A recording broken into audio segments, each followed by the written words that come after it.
सम्मानित मंच, आज हमारे माननीय प्रधानमंत्री जी द्वारा 17,000 करोड़ की परियोजनाओं का शिलान्यास व लोकार्पण हुआ है। मैं आप सभी को बहुत बहुत बधाई देती हूँ और सभी को शुभकामनाएं देती हूँ कि इतना बड़ा काम हुआ है। हमारे माननीय प्रधानमंत्री जी का राजस्थान पे लगातार आशीर्वाद रहता है और उनकी गारंटी की वजह से आज हमारी सरकार राजस्थान में बनी है। और मैं आज इसी अवसर पर हमारे माननीय मुख्यमंत्री जी श्री भजनलाल जी का भी बहुत बहुत धन्यवाद देती हूँ कि उन्होंने भी जैसे ही हमारी सरकार बनी बिल्कुल बिना समय को पूरी तरह से समय का उपयोग किया और तुरंत, चाहे हम बात करें ERCP योजना की जो पानी की महत्वाकांक्षी योजना है, चाहे हम बात करें सड़कों की, चाहे हम बात करें गैस सिलेंडर्स की, चाहे हम बात करें लखपति दीदी योजना की, चाहे हम किसी भी योजना की अगर हम लोग बात करें, किसान सम्मान निधि की बात करें, हर योजना में तुरंत उन्होंने काम कर जिनसे मिलना था मिलकर संपर्क करके, चाहे मध्य प्रदेश सरकार से बात करनी थी, चाहे केंद्र सरकार से बात करनी थी, तुरंत उन्होंने बात भी की और काम को भी पूरा किया। और सारे जो हमारे संकल्प पत्र था भारतीय जनता पार्टी का चुनाव के समय, उन सब में जो हमने वादे किए थे उन वादों पे काम करना भी शुरू कर दिया। और बहुत सारे हमने इसी बजट में राजस्थान की जो हमारा वोट ऑन अकाउंट था, अंतरिम बजट था, उसी में बहुत सारी चीजें हमने उनकी घोषणा भी कर दी। तो बहुत बड़ा ये काम हुआ है। हम सब आभारी हैं हमारे माननीय प्रधानमंत्री जी के, हमारे माननीय मुख्यमंत्री जी के।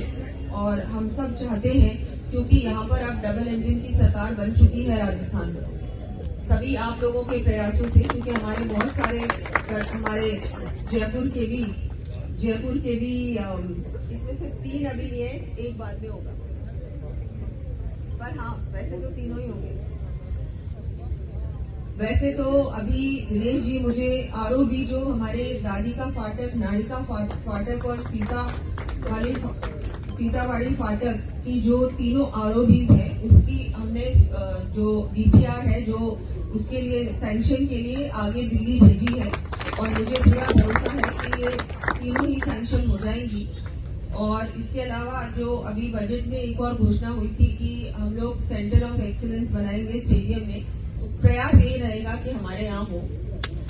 और इसके अलावा बहुत सारे काम हैं, बहुत सारे काम। अब मैं इनको बोलना शुरू करूंगी तो मुझे लगता है जरूरत भी नहीं है, क्योंकि आप लोगों ने जो बजट का भाषण है वो देखा ही होगा, आप ही की विधायक ने दिया था, तो देखना चाहिए और उसको शेयर भी करिए। तो वैसे बहुत सारे काम हैं जो अभी हमारे माननीय प्रधानमंत्री जी ने आपको दोबारा कहा कि 70,000 पदों पर भर्तियां होंगी और ये पहले फेज का काम है। ये सारे जो इस बार बजट में अनाउंसमेंट हुए हैं, ये मैं आपको दोबारा बोलना चाहूंगी, ये पहले फेज का काम है। किसान सम्मान निधि को 6,000 से 8,000 बढ़ाना, ये पहले फेज में बोला। सेकेंड फेज में अभी और आएगा। और हमारा जो ये बहुत सारे जो पेंशन बढ़ाने की बात कही है वो भी पहले फेज का ही, अभी और आगे आप लोगों को उसमें भी हम लोग और बढ़ाएंगे। और भी बहुत सारी जो योजनाएं हैं जिनका इस बार जिनकी बारे में बजट में घोषणा हुई है, उनको भी बहुत सारे ऐसे काम हैं जो पहले फेज के काम है, सेकंड फेज में और बढ़ाए जाएंगे।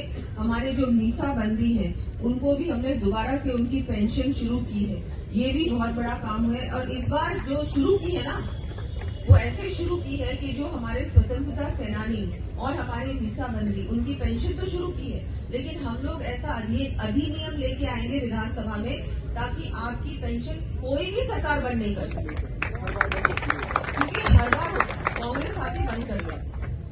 इसलिए इस बार परमानेंट काम होगा भारतीय जनता पार्टी की सरकार। ऐसे भी बहुत सारे काम है। SIT का गठन हुआ है पेपर लीक की रोकथाम के लिए, ये भी बहुत बड़ा काम है, महत्वपूर्ण काम है। अब परीक्षाओं का कैलेंडर बनाया जाएगा ताकि ये पता रहेगा स्टूडेंट्स को कि ये परीक्षा इस टाइम पे आ रही है।